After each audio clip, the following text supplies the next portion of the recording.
I can talk about this because I haven't talked about it before, but I grew up with dad. So I learned a lot about the like psychological significance of the Bible. He has the YouTube series on. And it was always kind of through that lens, like metaphors. And then I had like way too many really absurd experiences that I couldn't wrap my head around, where I was like, my life this doesn't make any sense. This doesn't make any sense. This is too weird, like too coincidental. And that happened for like 5 years, like every day. And and then some rough experiences over the summer. And about a month ago, I would say, I think I can say this. I would say I found God, which I haven't before. Like I definitely haven't before. And it was very sudden. And it was when I was, what I've been doing for the last, I'm pretty new to this. And what I've been doing for the last like month or so is reading the Bible and praying. Good for you. And I guess in a way that's more like Protestant probably.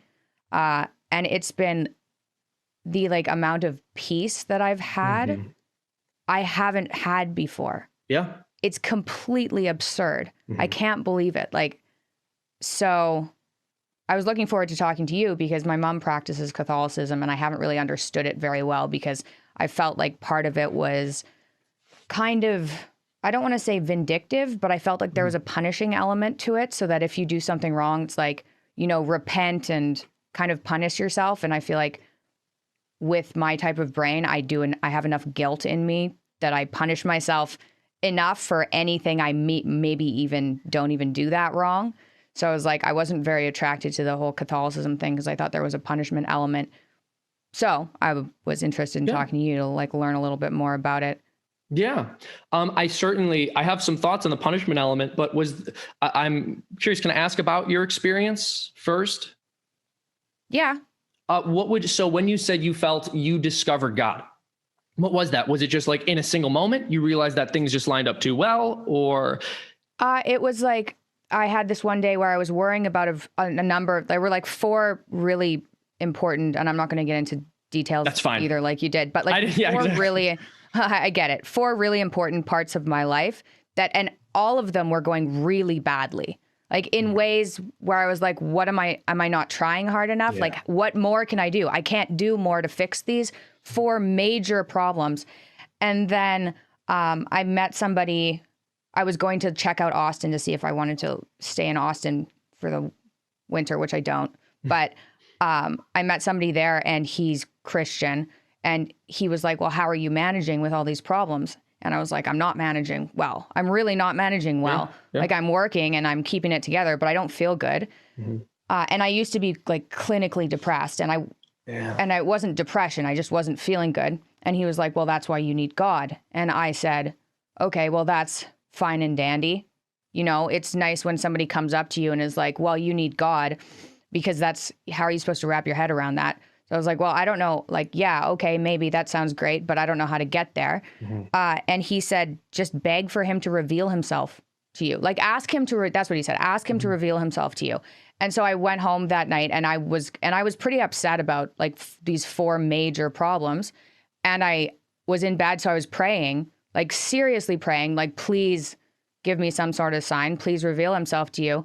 And the next day, all 4 problems cleared up in ways that I like made sense. It was like they could have cleared up, but the likelihood of all 4 of them clearing up randomly that day was just too much. So that happened. And I also woke up with this sense of calm I hadn't felt, like the sense of calm right here. And that was enough.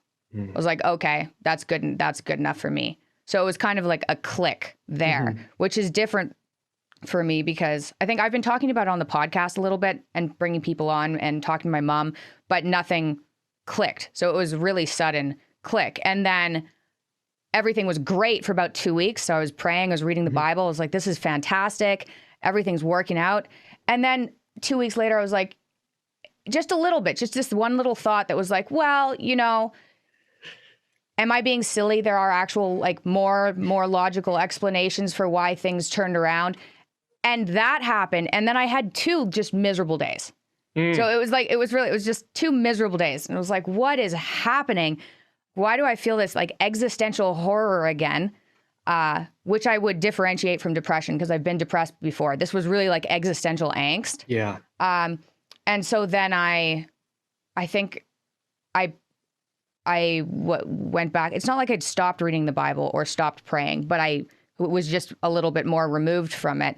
Yeah. And so I went back to it, and then I had the most wild dream. So I was talking to my parents about this and being like, I think I found God. Like, isn't that crazy?